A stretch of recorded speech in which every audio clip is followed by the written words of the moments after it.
ஐயப்பனை எங்கேயுமே பார்க்க முடியாம, அதாவது யாராலையுமே இப்படி ஐயப்பனை பார்த்துருக்கவே முடியாது. வித்தியாசமான ஐயப்பன் ஆமா. எங்கேயுமே எப்படி வேணா ஐயப்பன் சொல்லலாம். சொல்லலாம். ஆமா. ஆனா எங்க வீட்டில் ஒரு ஐயப்பன் இருக்கு. ஆமா, அந்த ரொம்ப ஐயப்பன் பத்தி. வித்தியாசமான ஐயப்பன். நான் வந்து பந்தளத்துக்கு கச்சேரிக்கு போனேன். பந்தளத்தில் கச்சேரி வந்து அப்போது பிரசன்னம் போட்டு தான் சொல்லுவாங்க யார் கச்சேரி வரணும்னு. அப்போ என்னை கூப்பிட்டாங்க பாடுறதுக்கு. இருமுடிதாங்கின்னு ஆரம்பிக்கிறேன். எல்லோரும் எழுந்திருக்கிறாங்க. ஆனால் நமக்கு ஒரு ஸ்டாண்டிங் ஓவேஷன் போடுங்க நமக்கு அப்படின்னு நினச்சிக்கிறேன். பட் அது ஸ்டாண்டிங் ஓவேஷன் இல்லை. அது அப்புறம் தான் தெரிஞ்சுனேன். எல்லாம் என்ன பார்க்காம மேலே பார்க்குறாங்க. ஆனால் மேலே பார்க்குறாங்க அப்படின்னா மேலே பார்த்தா கச்சேரி முடிஞ்சு அந்த பாட்டு தான் லாஸ்ட்டு. ஐயப்பன் மங்களம் பாட்டு கீழே இறங்கி வந்தேன்.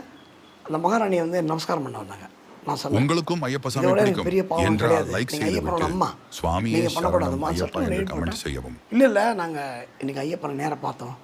ஏன்னா பந்தளத்தில் வந்து அந்த பருந்து வருது இல்லை, அது வந்து திருவாபரணம் எடுக்கிற அன்னைக்கு மட்டும்தான் வரும். ஆனால் விஷயம் இன்றைக்கி வந்திருக்கு.